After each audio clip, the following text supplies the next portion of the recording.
Assalamualaikum warahmatullahi wabarakatuh. Oke teman-teman, kita lanjutkan pembahasan tentang SKB CPNS untuk mata pelajaran ekonomi. Sebelumnya jangan lupa untuk tekan tombol like dan subscribe untuk mendukung channel Yuk Belajar Bersama. Kita mulai dari nomor pertama.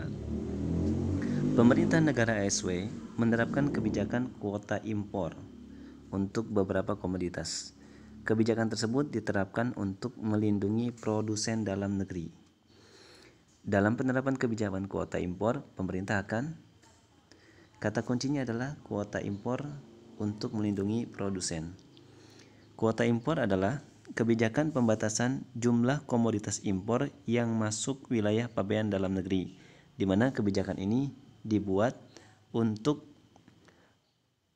melakukan peningkatan daya saing komoditas lokal di pasar dalam negeri dan mengendalikan defisit neraca pembayaran. Sehingga jawaban A, melarang produk luar negeri yang masuk ke wilayah pabean dalam negeri salah karena kuota impor hanya membatasi. Yang B, membatasi jumlah komoditas dalam negeri yang dijual di pasar luar negeri juga salah karena ini bisa menjadi pengurang devisa negara. Yang C, melarang komoditas dalam negeri tertentu untuk dipasarkan luar negeri juga salah. Yang D, menetapkan harga lebih rendah di pasar luar negeri daripada di pasar dalam negeri juga salah. Maka yang E, menetapkan batas tertinggi impor produk tertentu yang masuk pasar dalam negeri. Ini menjadi kebijakan kuota impor karena ketika barang masuk ke dalam negeri maka harus dibatasi batas tertinggi impor produknya. Kita masuk ke soal nomor yang kedua. Soal selanjutnya, perhatikan ilustrasi berikut. Yang pertama, Pak Lukman memilih bahan baku kayu jati untuk membuat mebel. Yang kedua, Pak Ridwan memberikan pengarahan kepada karyawan baru divisi keuangan. Yang ketiga, Bu Deni melakukan wawancara kepada karyawan baru. Yang keempat, Pak Fajar selalu memotivasi karyawannya agar semangat bekerja sebelum memulai pekerjaan. Yang kelima, PT Artos membeli 2 mesin berteknologi tinggi dari Jerman. Pertanyaannya adalah, unsur manusia atau man dalam manajemen terdapat pada ilustrasi angka. Kita lihat satu persatu. Yang pertama, Pak Lukman memilih bahan baku kayu jati untuk membuat mebel. Ini unsur mesin dalam manajemen. Berarti yang satu salah. Pilihan A dan B salah. Kemudian kita lihat yang kedua, Pak Ridwan memberikan pengarahan kepada karyawan baru divisi keuangan. Ini merupakan unsur manusia karena memberikan pengarahan kepada karyawan. Yang ketiga, Bu Deni melakukan wawancara kepada karyawan baru. Ini pun sama, merupakan unsur manusia dalam manajemen. Kemudian yang keempat, Pak Fajar selalu memotivasi karyawannya agar semangat bekerja sebelum memulai pekerjaan. Ini pun unsur manusia dalam manajemen. Sehingga jawabannya adalah yang 2, 3, 4 atau yang C. Kita lihat yang kelima, Pak Artos membeli 2 mesin berteknologi tinggi dari Jerman. Ini merupakan unsur mesin dalam manajemen. Oke, kita masuk ke soal yang selanjutnya. Soal selanjutnya, berikut data yang diperlukan dalam penghitungan pendapatan nasional. Yang pertama, konsumsi masyarakat 2.000 miliar, yang kedua investasi 1.000 miliar, yang ketiga ekspor 1.000 miliar, yang keempat impor 500 miliar, laba usaha 250 miliar, kemudian belanja pemerintah 500 miliar, upah tenaga kerja 850 miliar, bunga modal 550 miliar. Jika pendapatan nasional dengan pendekatan, sekali lagi, pendapatan nasional dihitung dengan pendekatan pendapatan sebesar 2.850 miliar, besar pendapatan sewa tanah adalah A. 1.200 miliar, B. 1.800 miliar, C. 2.000 miliar, D. 2.250 miliar, E. 3.500 miliar. Rumus pendapatan nasional dengan metode pendekatan pendapatan adalah W ditambah R ditambah I ditambah V, di mana W itu merupakan upah, R itu merupakan sewa, I itu merupakan bunga, dan V merupakan laba atau keuntungan. Kita lihat W-nya upah berasal dari tenaga kerja sebesar 850 miliar. Kemudian R-nya sewa, rent atau sewa, di sini tidak ada, berarti yang ditanya adalah R-nya. Kita lihat pendapatan sewanya. I itu interest atau bunga. Bunga berasal dari bunga modal, ada 550 miliar. Kemudian V-nya keuntungan atau laba ada 250 miliar. Sehingga 250 miliar ditambah 850 miliar itu 1100 miliar ditambah 550 miliar, maka menghasilkan 1650 miliar. Sedangkan pendekatan pendapatan nasional dengan metode pendekatan pendapatan sebesar 2.850 miliar. Sehingga perbedaannya untuk mendapatkan pendapatan sewa adalah 2.850 miliar dikurangi dengan 1.650 miliar. Maka jawabannya adalah yang A, 1.200 miliar. Oke, kita masuk ke soal selanjutnya. Di soal selanjutnya, Pak Rahmat dan ketiga orang temannya mendirikan CV bersama yang bergerak di bidang penerbitan. Modal Pak Rahmat sebagai sekutu aktif. Jadi Pak Rahmat sebagai sekutu aktif. Kemudian lebih besar daripada 3 orang temannya sebagai sekutu pasif. Pada perkembangannya, usaha tersebut mengalami masalah yang merugikan mitra usahanya, berarti sekutu pasifnya menjadi rugi. Akhirnya, mitra usahanya mengajukan gugatan ke pengadilan terhadap CV bersama. Gugatan yang dimenangi mitra usahanya menyebabkan CV bersama mengalami kerugian 110 juta. Pertanggungjawaban yang sebaiknya dilakukan oleh CV bersama terkait ganti rugi kepada mitra usahanya adalah A. Mengajukan banding untuk meminimalisasi kerugian perusahaan. B. Membebankan tanggung jawab kerugian sepenuhnya kepada Pak Rahmat. C. Membagi pertanggungjawaban kerugian secara merata antara sekutu aktif dan sekutu pasif. D. Membubarkan persekutuan komanditer karena dianggap sudah tidak dapat melanjutkan usahanya. E. Membebankan kerugian dengan proporsi lebih banyak kepada Pak Rahmat dibandingkan sekutu pasif lainnya. Jawabannya adalah E. Membebankan kerugian dengan proporsi lebih banyak kepada Pak Rahmat dibandingkan sekutu pasif lainnya, dikarenakan Pak Rahmat adalah sekutu aktif. Artinya beliau yang mengelola sepenuhnya, sedangkan 3 orang temannya adalah sekutu pasif. Oke, kita masuk ke soal selanjutnya. Soal selanjutnya, perhatikan daftar harga berikut. Kulit sapi pada tahun 2018 15.000, sedangkan 2019 adalah 28.000. Kemudian rotan 2018 harganya 23.000, tahun 2019 34.000. Kayu Borneo tahun 2018 50.000 dan tahun 2019 67.000. Berdasarkan data tersebut, dampak negatif inflasi bagi pelaku ekonomi adalah, kata kuncinya adalah dampak negatif inflasi, di mana inflasi merupakan keadaan di mana harga naik secara terus-menerus. Maka jawabannya adalah A. Harga jual barang naik sehingga keuntungan meningkat. B. Harga jual barang turun sehingga keuntungan menurun. C. Produksi barang bertambah karena tingginya harga barang. D. Hasil produksi turun karena harga bahan baku meningkat. E. Daya beli masyarakat naik seiring meningkatnya harga barang. Jawabannya adalah D.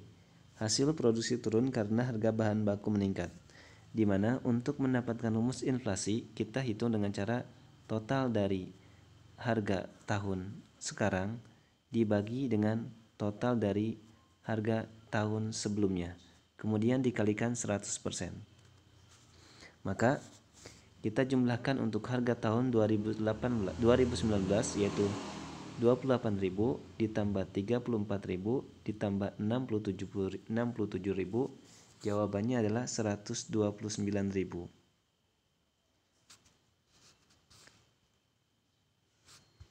Kemudian kita bagi dengan jumlah harga dari tahun sebelumnya, yaitu 15.000 ditambah 23.000 ditambah 50.000. Jawabannya adalah 98.000. Kemudian kita kalikan 100%. Maka menghasilkan inflasi sebesar 131,63%. Dengan kata lain, terjadi inflasi sebesar 31,63. Jadi besarnya inflasi adalah 31,63%. Dengan kata lain, ini termasuk kategori inflasi berat. Sehingga ketika terjadi inflasi, yang dirugikan adalah pelaku ekonomi, yaitu produsen, karena produsen akan mengurangi jumlah produksi disebabkan biaya produksi meningkat. Sehingga jawabannya hasil produksi turun karena harga bahan baku meningkat. Ketika harga bahan bakunya meningkat, maka produsen akan sedikit memproduksi produk yang dia buat. Kita masuk ke soal selanjutnya. Soal selanjutnya, perekonomian negara yang tidak stabil dapat memicu resesi dan perekonomian negara makin terpuruk. Pemerintah selaku pelaksana kebijakan harus menentukan kebijakan yang paling sesuai untuk mengatasi masalah keterpurukan ekonomi. Antisipasi yang dapat diterapkan pemerintah dalam mengatasi kondisi tersebut adalah, kata kuncinya adalah keterpurukan ekonomi harus diantisipasi. Dan kebijakan pemerintah bisa dalam bentuk kebijakan penerapan mikro dan kebijakan makro. A. Menurunkan tingkat belanja pemerintah dalam APBN, ini bukan cara antisipasi yang tepat. B. Menambah subsidi kepada masyarakat miskin juga bukan merupakan antisipasi yang tepat. C. Meningkatkan tarif pajak untuk membiayai pembangunan, ini bukan antisipasi yang tepat karena masyarakat sedang mengalami keterpurukan ekonomi. D. Meningkatkan investasi dan nilai ekspor unggulan, maka ini jawaban yang paling tepat. Karena ketika investasi ditingkatkan, maka perekonomian masyarakat akan mulai baik. Dan ketika nilai ekspor komoditas unggulan ditingkatkan, maka sumber devisa negara akan makin meningkat. Oke, kita masuk ke soal selanjutnya. Soal selanjutnya, Bank Indonesia menetapkan penurunan tingkat suku bunga menjadi 5,25% pada September 2019. Kebijakan ini menyebabkan jumlah uang yang beredar di dalam negeri makin meningkat. Peluang yang dapat dilakukan pengusaha untuk memanfaatkan kondisi ini adalah, kata kuncinya adalah jumlah uang yang beredar di masyarakat semakin meningkat dan peluang yang bisa diambil pengusaha. A. Menanam modal atau berinvestasi pada pihak lain, ini bisa, tetapi ini sebagai jangka panjang. Sedangkan yang ditanya adalah jangka pendeknya. B. Meningkatkan produksi dan penawaran barang dan jasa. Barang dan atau jasa, ini yang paling tepat. Karena ketika jumlah uang yang beredar di masyarakat makin meningkat, maka peluang yang bisa diambil oleh seorang pengusaha atau pedagang adalah membuat penawaran produk di pasar semakin tinggi, sehingga pedagang atau pengusaha dapat memperoleh keuntungan yang maksimal. Oke, kita masuk ke soal selanjutnya.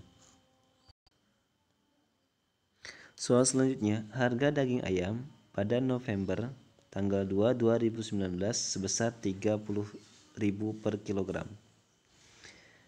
Pada 8 November, harga daging ayam menjadi 28.000 per kilogram. Artinya terjadi penurunan. Perilaku ekonomi pedagang daging ayam, sekali lagi, perilaku ekonomi pedagang daging ayam sesuai hukum penawaran, yaitu bunyi hukum penawaran adalah ketika harga naik, maka kuantitas yang diminta atau yang ditawarkan akan naik. Atau sebaliknya, ketika harga turun, maka jumlah barang yang ditawarkan akan turun. Sehingga ketika harga dari 30.000 menjadi 28.000, ini mengindikasikan bahwa harga turun. Dengan kata lain, barang yang diminta akan turun.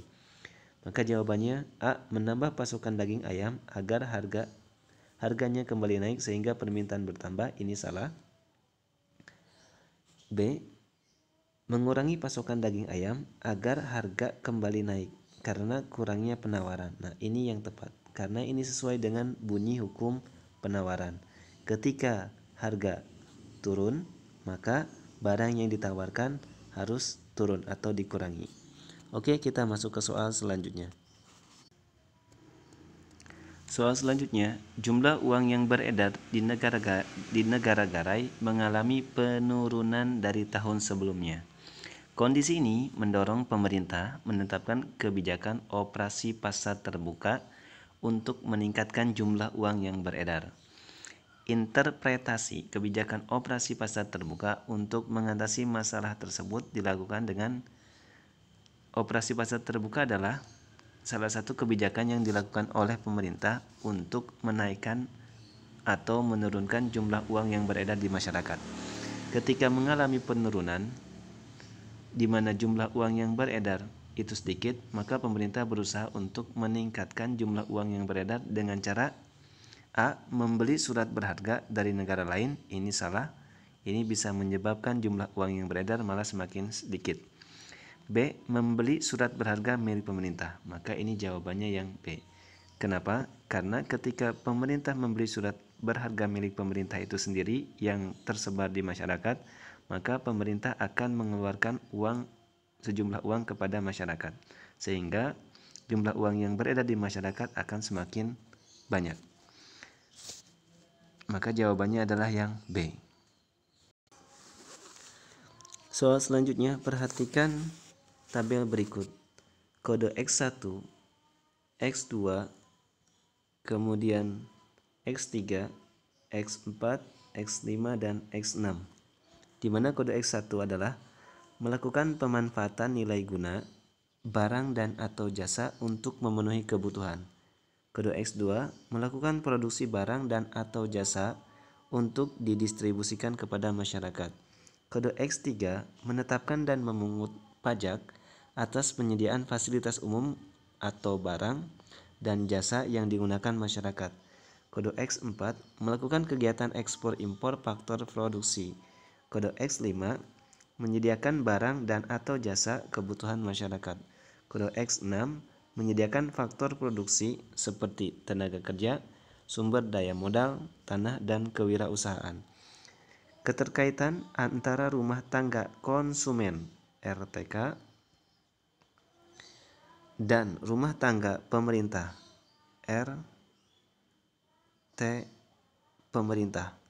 RTP pemerintah ditunjukkan dengan kode. Kita lihat X1 melakukan pemanfaatan nilai guna barang dan atau jasa untuk memenuhi kebutuhan. Ini RTK, maka kode X1 betul. Kode X2 melakukan produksi barang dan atau jasa. Ini bukan. X2 merupakan RTP produsen, rumah tangga produsen. Kode X3 menetapkan dan memungut pajak atas penyediaan fasilitas umum, barang dan jasa yang digunakan masyarakat. Ini kode RTP pemerintah. Jadi X1 dan X3 jawabannya. Namun kita lihat dulu untuk kode X4. Melakukan kegiatan ekspor impor, ini RTN, rumah tangga luar negeri. Kemudian X5 menyediakan barang dan atau jasa kebutuhan masyarakat. Ini RTP, rumah tangga produsen, RTP produsen. Sedangkan X6 menyediakan faktor produksi seperti tenaga kerja, sumber daya modal, tanah, dan kewirausahaan. Ini RTK. Tetapi kita lihat Dalam soal yang diminta adalah keterkaitan antara rumah tangga konsumen dan pemerintah. Jadi X1 dan X3, karena ketika rumah tangga konsumen melakukan pemanfaatan nilai guna barang dan atau jasa untuk memenuhi kebutuhan, maka RTK nanti akan memberikan atau menyerahkan pajak atas penyediaan fasilitas umum. Jadi jawabannya adalah X1 dan X3. Soal yang terakhir, perhatikan masalah ketenagakerjaan berikut. Yang pertama, pengangguran. Yang kedua, gaji rendah. Yang ketiga, kualitas tenaga kerja rendah. Yang keempat, lapangan pekerjaan kurang. Yang kelima, tenaga kerja tidak merata. Adapun upayanya kita bisa lihat sendiri. Upaya tepat dilakukan pemerintah untuk mengatasi masalah ketenaga kerjaan di Indonesia. Ditunjukkan oleh angka, kita lihat masalahnya pengangguran. Mempekerjakan tenaga kerja Indonesia ke luar negeri. Yang kedua, gaji rendah, pemberian subsidi dan bantuan dana sosial. Yang ketiga, kualitas tenaga kerja rendah, memberikan pelatihan kerja, sosialisasi, dan beasiswa pendidikan. Yang keempat, lapangan pekerjaan kurang, menyelenggarakan program padat karya. Yang kelima, tenaga kerja tidak merata, dengan cara mengurangi tingkat urbanisasi dan transmigrasi. Maka, upaya yang tepat dilakukan pemerintah adalah jawabannya yang E, 3, 4, dan 5. Kita lihat ketika 3, kualitas tenaga kerja rendah, maka pemerintah berikan solusi dengan cara pemberian pelatihan kerja, sosialisasi, dan beasiswa pendidikan agar kualitas tenaga kerjanya menjadi tinggi. Kemudian yang 4, lapangan pekerjaan kurang, maka pemerintah cukup menyelenggarakan program padat karya supaya lapangan pekerjaan tersedia. Kemudian nomor 5, tenaga kerja tidak merata, maka bisa dilakukan dengan cara transmigrasi dan pengurangan tingkat urbanisasi. Adapun nomor 1 dan nomor 2, ini langkah yang tidak tepat. Oke, demikian, terima kasih, semoga bermanfaat. Assalamualaikum warahmatullahi wabarakatuh.